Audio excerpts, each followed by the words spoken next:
കുട്ടികൾ വീട്ടിൽ സുരക്ഷിതരായിരിക്കുന്നതിനേക്കാൾ സ്കൂളുകളിലായിരിക്കും സുരക്ഷിതരെന്നാണ് പലപ്പോഴും നമ്മൾ കരുതുക. വീട്ടിൽ എത്രത്തോളം സുരക്ഷിതരാണോ അതിനേക്കാൾ പലപ്പോഴും സുരക്ഷിതരായിരിക്കും പല കുട്ടികളും സ്കൂളുകളിൽ. അതിനേക്കാൾ സന്തോഷത്തിലായിരിക്കും കൂട്ടുകാരുടെയൊക്കെ ഒപ്പം. അപ്പോൾ ഒരു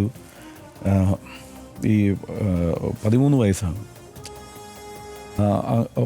ഒരു കൂട്ടുകാരൻ ചെരുപ്പെടുത്ത് സ്കൂളിന് മുകളിലേക്ക് എറിയുന്നത് നമ്മുടെയൊക്കെ അനുഭവത്തിലുണ്ടല്ലോ. ഇത്തരം തമാശകളൊക്കെ ഉണ്ടാവും. അപ്പോൾ അതതിൻ്റെ മുകളിൽ വീണിട്ട് ഇവൻ അത് എടുക്കാൻ അവിടെ കയറുമ്പോൾ വഴുക്കലുണ്ടാവുകയാണ്. കാരണം മഴക്കാലമാണ്, സ്വാഭാവികമായും ആ റൂഫിന് വഴുക്കലുണ്ടാവും. അപ്പോൾ ചാടിക്കയറി പിടിക്കുന്നത് ഈ വൈദ്യുതി കമ്പിയിലായിപ്പോയി. ഇതിൽ വീഴ്ച എന്നത് ഒരു സംശയമില്ലാതെ പറയാവുന്ന കാര്യമാണ്. അത് ചെറിയൊരു വീഴ്ചയല്ല. കാരണം 10 വർഷമായി ആ കമ്പി, അതായത് ഈ റൂഫ് അവിടെ നിൽക്കുക, അവിടേക്ക് കടക്കാവുന്ന ഒരു സാഹചര്യം ആ സ്കൂളിലുണ്ട് താനും. കാരണം അതിൻ്റെ മുകളിൽ ആ കെട്ടിടം പഴയ കെട്ടിടമാണ്. ആ കെട്ടിടത്തിൻ്റെ മുകളിലൂടെ വലിഞ്ഞു കയറി അവിടേക്ക് ആ കുട്ടികൾക്ക് കടന്ന് ചെല്ലാൻ പറ്റുന്ന ഒരു സ്ഥിതിയുണ്ട്. എയ്ഡഡ് സ്കൂളാണ്. കേരളത്തിലിപ്പോൾ സർക്കാർ സ്കൂളുകളുടെ അവസ്ഥ കുറച്ച് വ്യത്യസ്തമാണ്. കാരണം എന്താണെന്ന് വെച്ച് കഴിഞ്ഞാൽ കഴിഞ്ഞ കുറേ 8-10 വർഷങ്ങൾക്കിടയിൽ സർക്കാർ സ്കൂളുകൾക്ക് അവരുടെ അടിസ്ഥാന സൗകര്യ വികസനത്തിന് വേണ്ട കൂടുതൽ ഫണ്ട് ലഭ്യമാവുകയും ആ നിലയ്ക്ക് സർക്കാർ സ്കൂളുകൾ മെച്ചപ്പെടുകയൊക്കെ ചെയ്തിട്ടുണ്ട്. പക്ഷേ എയ്ഡഡ് സ്കൂളുകളിൽ പലപ്പോഴും പിന്നീട്, പണ്ടൊക്കെ എയ്ഡഡ് സ്കൂളുകളായിരുന്നു, നമ്മളൊക്കെ പഠിക്കുന്ന സമയത്ത് എയ്ഡഡ് സ്കൂളുകളായിരുന്നു ഗംഭീര കെട്ടിടങ്ങളൊക്കെ ഉണ്ടായിരുന്നത്. സർക്കാർ സ്കൂളുകൾ മോശമായിരുന്നെങ്കിൽ ഇപ്പോൾ നേരെ തിരിച്ചാണ്. എയ്ഡഡ് സ്കൂളുകൾ അവർക്കും ഫണ്ട് അനുവദിക്കുന്നുണ്ട്. സ്കൂളുകൾക്ക് 1000 വിദ്യാർത്ഥികൾക്ക് മുകളിൽ പഠിക്കുന്ന സ്കൂളുകൾക്കൊക്കെയുള്ള ഫണ്ടുകളൊക്കെ ഉണ്ട്. പക്ഷേ ആ ഫണ്ട് അനുവദിക്കണമെങ്കിൽ മാനേജ്മെൻറ്റിൻ്റെ പങ്കാളിത്തം കൂടി വേണം. പലപ്പോഴും മാനേജ്മെൻറ്റുകൾ ആ പങ്കാളിത്തത്തിന് മുതിരുന്നില്ല എന്നതുകൊണ്ട് തന്നെ, അല്ലെങ്കിൽ അതിന് വേണ്ട ഒരു മുൻകൈ എടുക്കുന്നില്ല എന്നതുകൊണ്ട് തന്നെ പല സ്കൂളുകളും എയ്ഡഡ് സ്കൂളുകൾ ചോദിച്ചാവസ്ഥയിലാണ് മുമ്പത്തേതിനേക്കാൾ, ഇവരെക്കാൾ.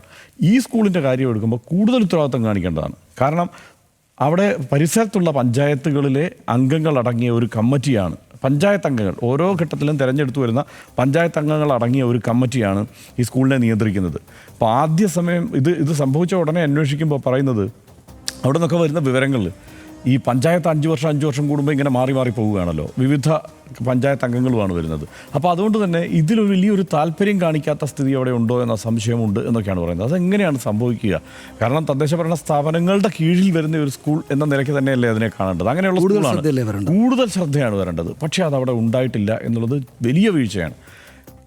ഇതുവരെ ഇങ്ങനെ ഒരു ദുരന്തം അവിടെ സംഭവിക്കാതിരുന്നു എന്നത് തന്നെ മഹാഭാഗ്യമാണ്. കാരണം ആ വൈദ്യുതി കമ്പി പൊട്ടി വീണാൽ തന്നെ ഇതിനേക്കാൾ വലിയ അപകടം അവിടെ ഉണ്ടായേക്കാം. കാരണം സ്കൂളിൽ വരുന്ന വിദ്യാർത്ഥികളുടെ മുഴുവൻ സൈക്കിൾ വയ്ക്കുന്നത് അവിടെയാണ്. ഈ മഴക്കാലമുണ്ട്. KSEBക്ക് വന്ന വീഴ്ച അതിനേക്കാൾ വലിയ വീഴ്ചയല്ലേ? കാരണം ഇത് KSEB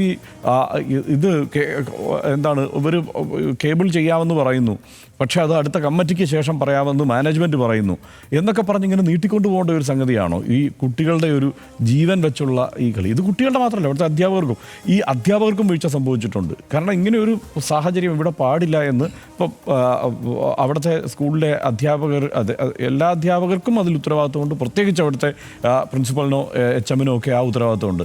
ഇതൊന്നും അവിടെ നടന്നിട്ടില്ല. ആ നഷ്ടം എത്ര വലുതാണെന്നുള്ളത് നമുക്ക് സത്യത്തിൽ അത് അങ്ങ് വിശദീകരിക്കാൻ നമുക്ക് പറ്റില്ല. കാരണം ആ കുട്ടിയുടെ അച്ഛൻ മനോജ് ഒരു കെട്ടിട നിർമ്മാണ തൊഴിലാളിയാണ്. സംസാരിക്കുന്നത് കേട്ടു. ജോലിക്ക് പോകാൻ പറ്റിയിട്ടില്ല, ഇന്ന് ജോലിയില്ല. അപ്പോൾ കൊണ്ടുവിട്ടിട്ട് ഞാൻ നേരത്തെ വിളിക്കാം എന്ന് പറഞ്ഞിട്ടാണ് മനോജ് തിരിച്ചു വരുന്നത്. അമ്മ സുജ വീടിൻ്റെ ഒരു സാഹചര്യമൊക്കെ കണ്ടാൽ നമുക്ക് സഹിക്കില്ല. അപ്പോൾ വീട്ടുജോലിക്കായി കുവൈറ്റിൽ പോയിരിക്കുന്നു. കുവൈറ്റിൽ നിന്ന് ആ കുടുംബത്തോടൊപ്പം, ഈ അറബ് കുടുംബത്തോടൊപ്പം അവർ തുർക്കിയിൽ പോയിരിക്കുകയാണ്. അവിടുന്ന് തിരിച്ചു വന്നിട്ട് വേണം ഇനി ഇങ്ങോട്ട് വരാനായിട്ട്. അപ്പോൾ പണ്ടൊക്കെ ഇപ്പോഴൊക്കെ എല്ലാവരും പറയും കുട്ടികൾ അങ്ങനെ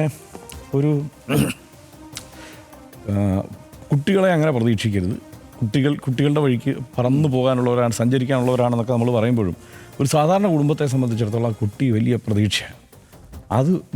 അതിലൊരു അത് വലിയ നഷ്ടമാണ്.